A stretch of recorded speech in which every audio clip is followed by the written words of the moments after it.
Olá, pessoal! Hoje eu vou estar corrigindo com vocês a primeira lista, revisão de plano cartesiano. Então, na primeira questão, foram dados esses pontos, né? O ponto A, o ponto B, C, D, E e F. As coordenadas dos pontos são esses valores aqui. Então, a gente considera primeiro valor x e o segundo y, né? Então, são as coordenadas do ponto.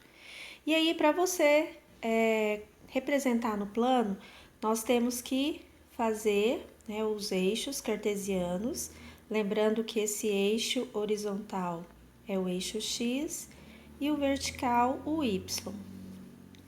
O eixo x é chamado de eixo das abscissas e o eixo y, o eixo das ordenadas. Então, vamos lá. Ponto A com as coordenadas 4 e 0. 4 para x e 0 para y. Então, nós temos aqui, ó, x é 4, que vai relacionar com 0, né, do eixo y. Então, o ponto A está aqui. Ponto B, coordenadas 0 e 4. É o inverso, né? 0 é do x, 4, y. Então, o ponto fica em cima do eixo. Ponto B. Ponto C, menos 4 de x com 4 de y. Ponto C. Ponto D, menos 8 de x com 0 de y. Ponto no menos 8 de x, ponto D, em cima do eixo. Toda vez que tiver com 0, os pontos vão ficar em cima dos eixos. Ponto E, menos 4 para x, menos 4 para y.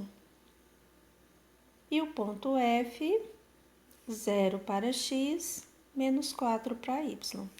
Se você ligar esses pontos, vai formar um polígono, né? Que é um hexágono.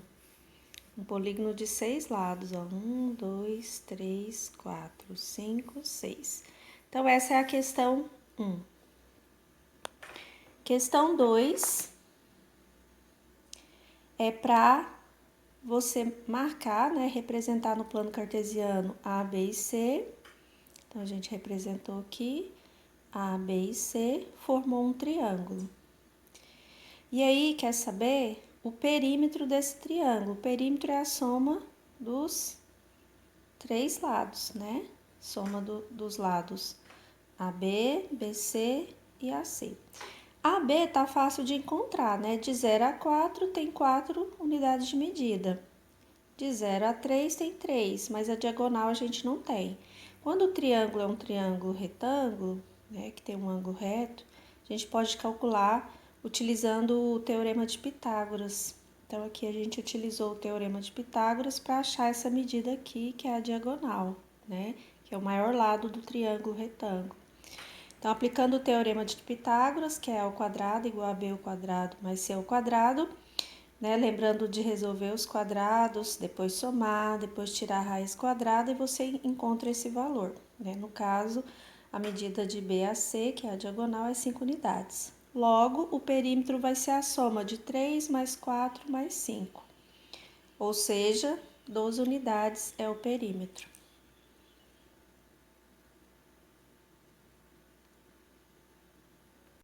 A questão 3, ela é bem simples. Você tem o desenho no plano cartesiano, localizando 3 pontos, e era só para você destacar as coordenadas, né? Então, o ponto P tem coordenadas 4 e 1, porque 4 é o x e 1 é o y. Lembrando sempre de colocar x, depois y, sempre nessa ordem, x, y. O ponto Q tem coordenadas 2 e 4. O ponto R tem coordenadas menos 3 e 2. Já a questão 4 é para representar esses 4 pontos no plano, dizendo que formam um quadrado, e realmente aqui eu já representei, e é para calcular a diagonal desse quadrado.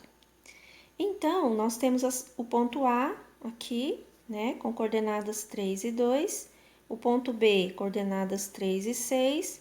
O ponto C, 7 e 6. E o ponto D, 7 e 2. Formamos o quadrado, destaquei aqui a diagonal. A diagonal é essa medida aqui.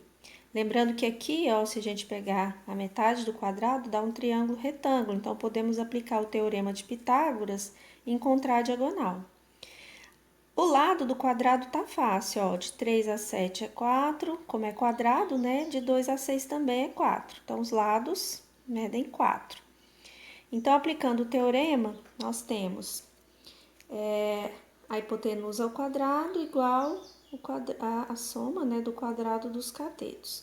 Então, a gente tem aqui 4 ao quadrado mais 4 ao quadrado, né, 16 mais 16, 32. Tirando a raiz, né, por causa do quadrado aqui, fica a raiz de 32. Então, aqui já é a resposta.